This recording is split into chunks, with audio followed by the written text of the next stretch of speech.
Hello, everybody, and welcome to Forever Sports. Breaking news, World Rugby have officially released the official match schedule for the 2027 Rugby World Cup. And South African fans, set your alarms and get ready for the first Springbok match at 5:45 in the morning against Italy on Sunday, the 3rd of October in 2027. Starting the World Cup with a bit of a bang are the Springboks in what is arguably their biggest match of the pool stages. And an interesting match schedule, really. Stadium Sydney in Australia getting all the sort of big games, quarterfinals, semi-finals, and the final as well. And officially, the opener will not be Australia versus the All Blacks. It will, in fact, be Australia versus Hong Kong, China. That will be at 1:45 South African Standard Time on the 1st of October 2027. And tickets will also be released very, very shortly in the next couple of months. And you can go and register for that right now. Before we get into the match schedule, please do smash a like on the video. Please do subscribe to the channel as well. So, as mentioned, all things begin on the 1st of October when Australia take on Hong Kong, China in Perth at 12:45. On Saturday at 4:45 in the morning, Zimbabwe will officially make their return to the Rugby World Cup when they take on Wales. And you've got New Zealand versus Chile, France versus USA, England versus Tonga in one of the bigger matches of the opening round. Then Sunday is a pretty jam-packed day. We've got Japan versus Samoa, followed by South Africa versus Italy, Scotland versus Uruguay, and Georgia versus Romania. And then on Monday, 3 games to complete round 1 in Fiji versus Spain, Ireland versus Portugal, and Argentina versus Canada. For the big game really over here, New Zealand versus Australia will take place on Friday, the 8th of October. And the second South African game will be Georgia at 9:15 on Sunday, the 10th of October. And our final group game for the Springbok fans will be against Romania on Sunday, the 17th of October. After that, we'll then go into a round of 16. We've never had a round of 16 at the World Cup before. And in terms of the venues, by the way, for South Africa, it's Perth versus Georgia.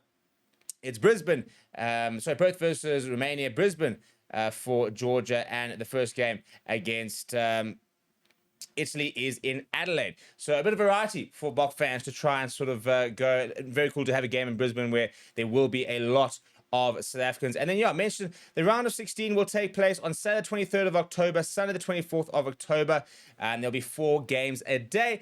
Then we will have the quarterfinals officially on the 30th and the 31st of October before the semi-finals take place on Friday, the 5th of November, and Saturday, the 6th of November. And if all goes well, the Springboks will play in the final on Saturday, the 13th of November in Sydney at 11 o'clock, which is a bit more of a palatable time, isn't it, with regards to, the South Africans on a South African time zone, as well as the European time zone. It's not going to be the most audience-friendly World Cup with regards to the timing. I mean, even over here, you got a round of 16 game at 5:45 in the morning. They do get better as the tournament goes on. For example, both quarterfinals at 11 o'clock does make things a little bit more watchable. But it is going to be a lot of early mornings. But the main thing is, as Bok fans, we don't really care, do we? Whether it's 6 in the morning, 2 in the morning, we'll get up at the end of the day.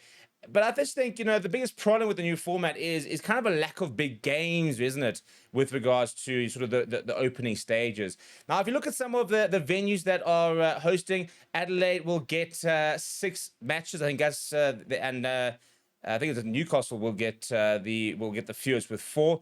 Stadium Australia in Sydney, it only gets 2 pool matches, but then gets 2 quarterfinals, 2 semi-finals, the bronze playoff, as well as the final. The only other venue to get a quarterfinal rather, is Brisbane, whilst both Dockland Stadium, Melbourne, as well as Newcastle, Marumi, Perth, will get 2 playoff games. Interesting when you think of the Optus Stadium, huge stadium, to only get 2 playoffs, a bit of a strange one.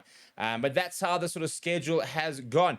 It's going to be interesting to sort of see what this format throws at us, really. And I suppose the main thing is you kind of expect the Boks to finish top of their log, so you can actually kind of plot where we hopefully will feature. Because in theory, if we first in Pool B, it means we'll travel to Perth for our round of 16 clash, then to Sydney for our quarterfinal. We'll obviously stay in Sydney for our quarterfinal. For the round of 16 quarterfinal, then semi-final in Sydney, and final. So basically, if you're a South African fan and you're kind of trying to plot a route to the final, you can hopefully basically bank on being based in Sydney from the 30th of October through to the final 2 weeks later.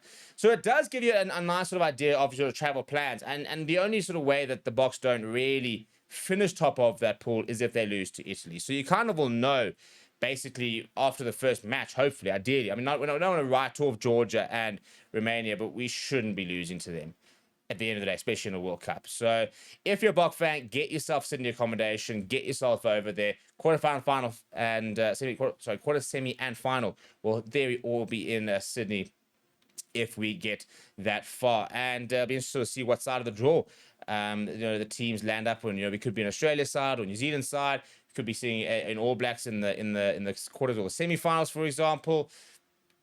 It's a brand new format. They're not really sure what to expect, in all honesty. In terms of the ticket demands, there apparently have been hundreds of thousands of fans who have registered for pre-sale, which starts on the 18th of February and will close on the 4th of March.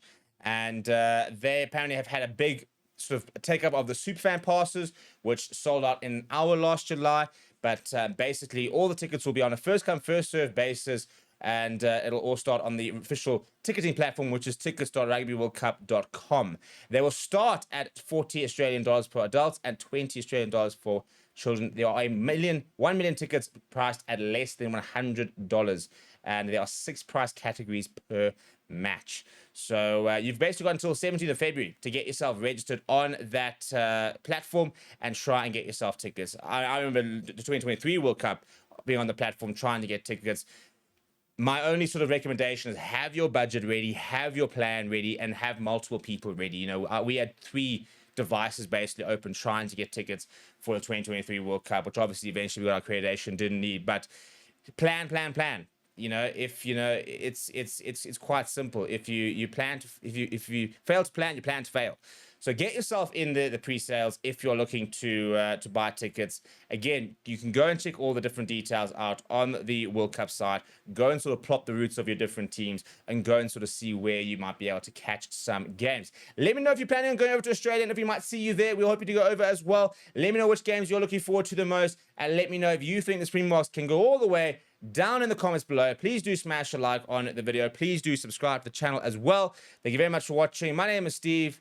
I'll chat to you soon.